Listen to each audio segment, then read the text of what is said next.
Hey everyone, I hope you guys been keeping count because apparently, according to Dreamcast guy, Microsoft is dead again.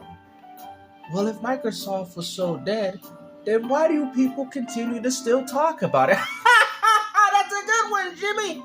I mean, at this rate, you people have been talking about Microsoft for over 20 years and they're still here. We truly don't understand what's going on with you fools in these pony stables. Xbox is currently running the biggest gamble in all of video game history. It can't be any bigger than Until Dawn Remake and Concord, two games that all potentially failed. What are you talking about? It's so funny that PlayStation ponies want to talk about big gambles, but yet all they're doing is gambling their money away with the PS5 Pro just to play the same old games. The hypocrisy of you individuals. They're literally paying billions, tens of billions, hundreds of billions of dollars, literally, to try and successfully pivot from the current model of games where there's an upfront cost or free to play with microtransactions. And they're trying And what's even more funny, just look at all the other games as an example. Fortnite, Apex Legends, PUBG, and Fall Guys. These are all games that are free to play, and look at how successful these games are. They're so successful, so much so, that you people apparently forget that they even exist.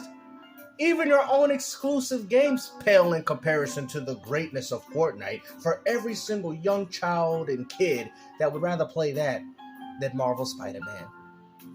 A Netflix model. Game Pass has been a very big bet, and I think it's all about to collapse. The early numbers are beginning to sort of leak out about how many people are getting Game Pass for Call of Duty, and they're not great. But let's talk. And what do you don't understand? The people that are already subscribed to Game Pass Ultimate can look forward to any game that's going to be added to the catalog. So who's for you to say that they're not looking forward to Black Ops 6 because we don't see any new subscribers? See, that's where you don't make any sense. The people that are subscribed can all look forward to playing Black Ops 6 if they choose to want to play it. Unlike you ponies on the other end, where you have to pay for the same exact game even though you're still paying for your PlayStation Premium. Because I do truly believe that this is the end for Xbox as we currently know it. And we're going to here we go again. Take a look at some numbers to explain why. I hope you're having a great day, and if you could play, you'll subscribe to their service for $20 a month, and while in the short end they lose money, it pays off in the back end, right? What are you talking about? You're saying that they would have made more money by charging the game for $70, but yet they made that money in 3 months. And you know what's even more funny? You have no ownership of the game. So you ask me, how is Microsoft not making any money? If you buy Call of Duty, then you don't have to, you still have to pay for the subscription fee, but you don't have to pay for anything else. And that's not including all the in-game microtransactions that this game's more likely going to have, map packs, you name it. Microsoft is making that money, and they're most definitely making it from you ponies, while the Xbox community can benefit off your teardrops if you pay $70 for a game, including PlayStation Premium, and you're still not getting day one games.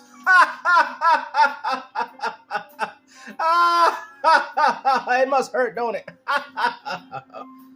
You know, it seems like Xbox is the favorable way to play third-party games, and all PlayStation 5 is good for is remasters and remakes. Well, the first numbers are beginning to come out, and they're not great. 2.5 million to possibly 4 million new Game Pass subscribers. This is abysmally bad. Now, some people are kicking around. Oh, really? Are you serious? You just said that nobody would subscribe to Game Pass Ultimate for Call of Duty, and yet we see 2.5 to 4 million that have subscribed to Game Pass just to play the Call of Duty. And you want to sit there and act like that's not an improvement. 2.5 million is enough subscribed, unlike Concord, where it was only 400 people online. How about the Until Dawn remake, the game that sold 88% worse than Concord?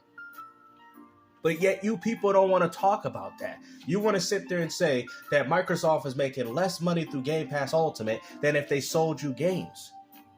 Are you serious? They made that money back the same day the game dropped. Like, are you living under a rock or did you fall on one? Or not these numbers are legit, if they're good expectations. One of the quotes is by Michael Pachter, and a lot of people really like to mock it because Michael Pachter at one point, even his predictions a lot of times when it comes to Xbox have been at times really, really off. But yet you're using one now all of a sudden. Why? Because it pushes this PlayStation propaganda that you ponies love to talk about? You see, and it's sad because there's people in this comment section, everybody, that said, you know what, Dreamcast, I used to like your channel. I used to like the fact that you would have some form of integrity, but yet you're not upholding that. You have no gaming integrity, bro. It's a shame. Like, I mean, at one point he did, guys. But now look at it. All it is these Xbox hate propaganda videos. A couple of years back, Michael Pachter predicted that by 2028 there would be 100 million Game Pass subscribers. Born in Roma, fragrance. Numbers continue to drop. But even by his own expectations, his own predictions here, he's essentially saying that it sounds like Call of Duty is going to bring in some new people, but it's also going to lose a lot of profit. In the article itself, how is it going to lose profit considering that you ponies got to pay for the game? We know you like Call of Duty. It's the most played already. So what are you talking about? Microsoft is doing that so they can benefit their consumer base. The same thing where you guys say that they're anti-consumer. Remember, everybody? You guys are paying for the cost of Xbox gamers being able to play the game free through their subscription service. You see, Microsoft played you dummies. The fact that you didn't want an Xbox is the reason why you have to deal with this type of nonsense. Well, maybe you should have bought another console. Well, hey, you do got some fine old remasters and remakes, let me tell you. Pretty explicit about the fact that this is probably going to get 2.5 completely new people who have not had Game Pass to sign up for it, but it's also going to end up costing them probably around 6 million sales.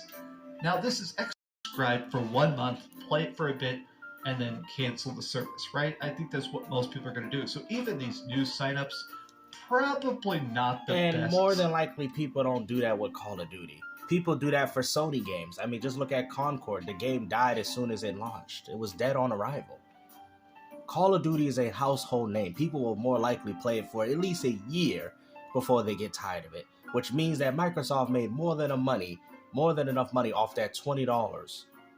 And if you want to sit there and say that, well, oh, they unsubscribed just in 1 month and they never subscribed again, well, they still made $20 for essentially a 1 month trial demo. Unlike Sony, where they're not making the money up front anytime soon. Concord is not making any money. Until Dawn Remake is not making any money.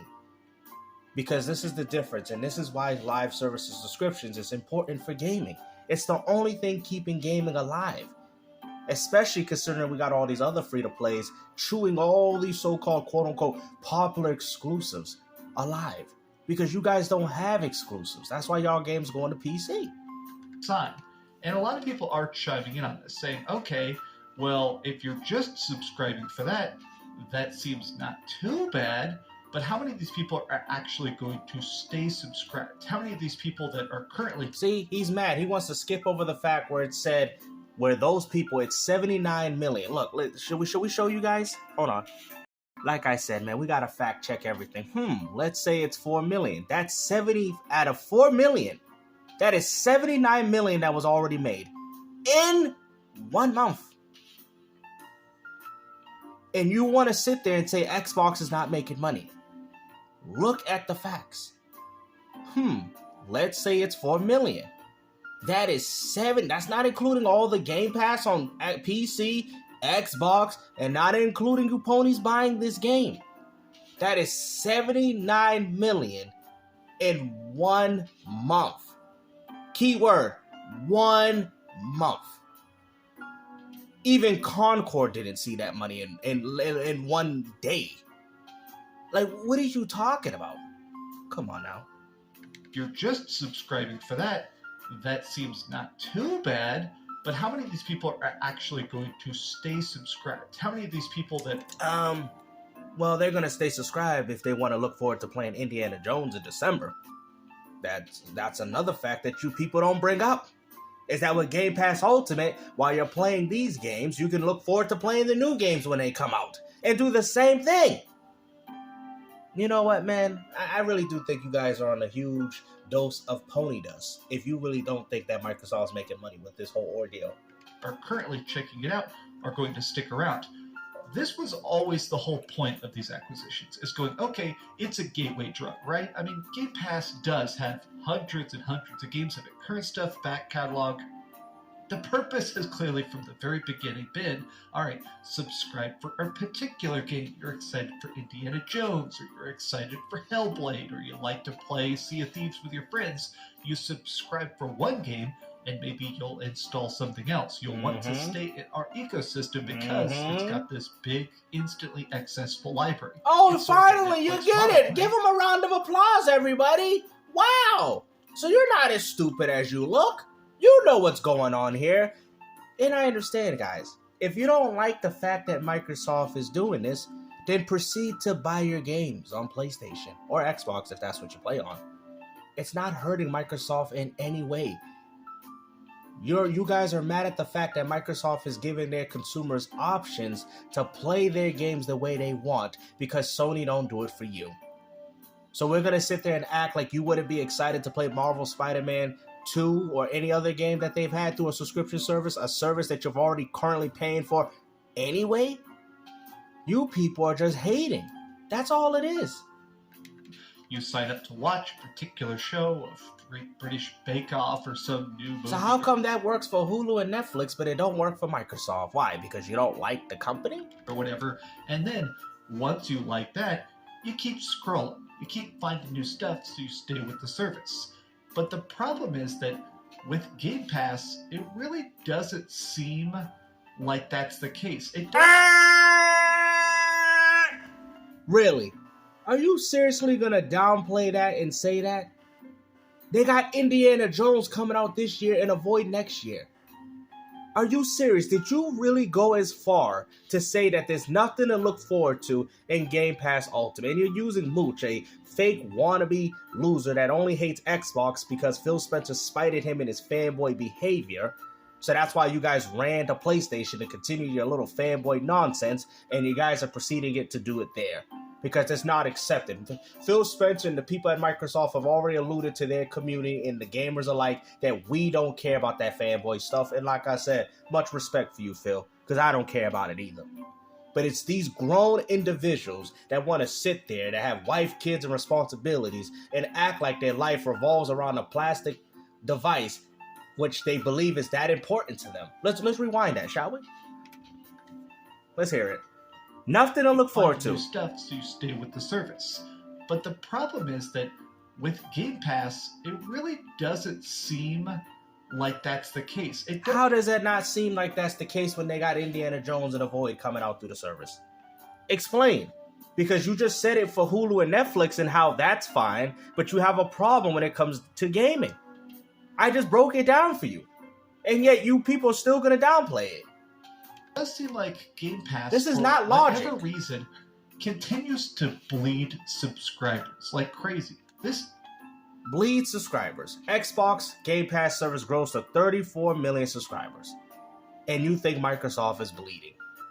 This is an article from 8 months ago that I saw a lot of people discussing, which is that Game Pass claimed earlier this year they've grown to 34 million subscribers. And a lot of people in the comments are actually pointing out, okay, well, this is technically a bit of a white lie that Microsoft is telling because they're converting. Used to, there was just Xbox Live Gold. There was like the lowest tier where people were just Call of Duty gets announced, and they grow to over 40 million. I mean, it's funny to see these big astronomical numbers. I think it's also in down here also saying they'll probably break. I think that this is the big final hurrah. I've been saying this for months, and I'm going to double down on this prediction. This was supposed to be the home run, the big gambits. This was supposed to be that chance for them to actually buy their way into the industry. Because it doesn't matter. See, this is what you people don't understand. And I've already explained to you guys the importance and the benefit of Game Pass Ultimate is that they can make games without having to feel that, okay, we got to hit these deadlines. We got to get those budgets. Why do you think you hear from every company that's worked on PlayStation, oh, Final Fantasy 16, Final Fantasy 7 Rebirth, these games are not making enough money? Because you're talking about how Microsoft is gambling when all Microsoft is doing is making that concurrent money, and they're making it monthly. See, with Sony, they're gambling their money. They're putting $400 million in the game and expecting to get $800 million back in return. They're the ones gambling here, guys. How are you saying that Microsoft's the one gambling when they're the ones getting the money? Sony is putting the $400 million for these games, and they're not making it back because people ain't buying them.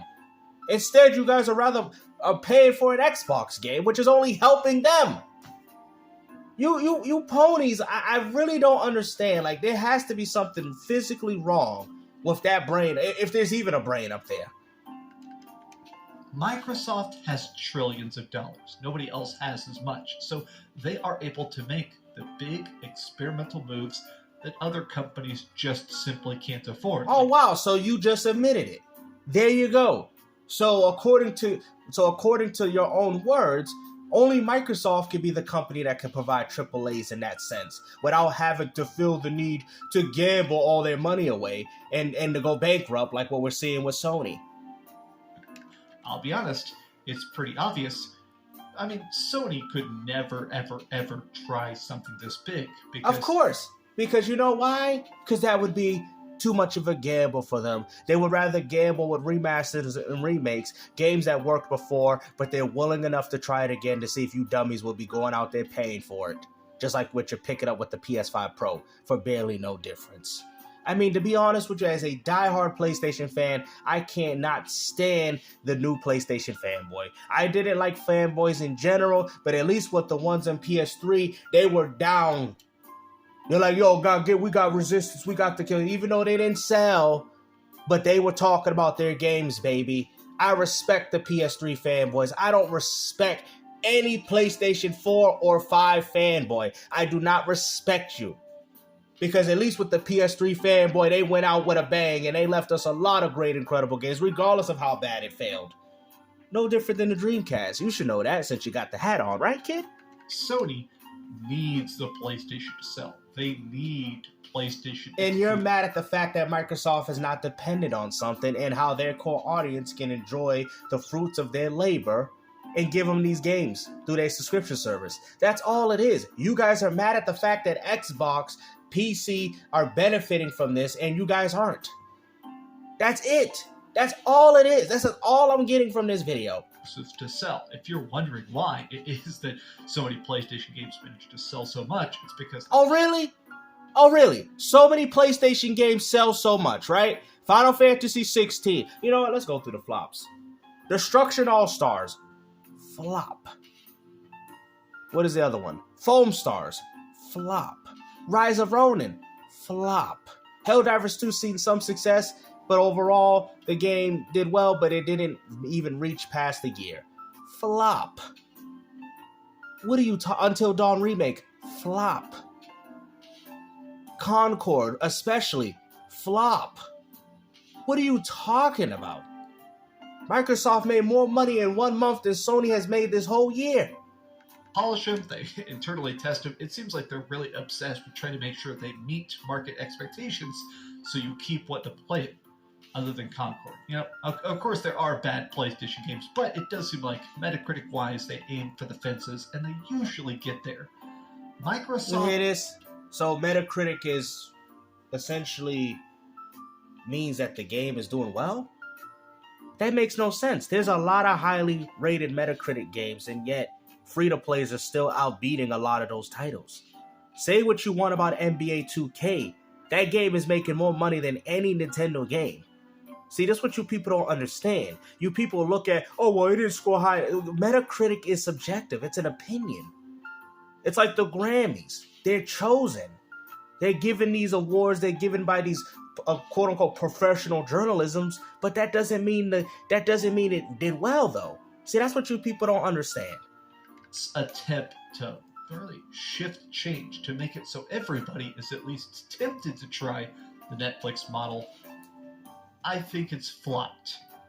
I predicted about 3 months ago that this would be the lowest selling Call of Duty in the last 10 years. I think this game... And you guys know it's not going to sell as much because PC and Xbox gamers don't have to pay for it. So that point is irrelevant. Oh, hey guys, let's look at the data of when Call of Duty sold more because they sold the game instead of pushing it through a subscription service. That proves nothing. That proves absolutely nothing. What do people don't understand? Oh, this 2-3 years ago they used to sell 30 because PC and Xbox gamers had no other choice but to buy it. Of course the sales would be higher. You big dummy. That doesn't mean this game is failing. See, that's what you people don't understand. Y'all say, oh, well, look at that. You know, over there, 3, 4, 5 years ago, they sold 30. Now it's selling 15 million. You see, it's because Game Pass is the reason why the game ain't selling as much copies. Bruh. Of course it's not going to sell as much copies if people are paying to play it through their subscription service. You know what, man? There's nothing. I can't help you.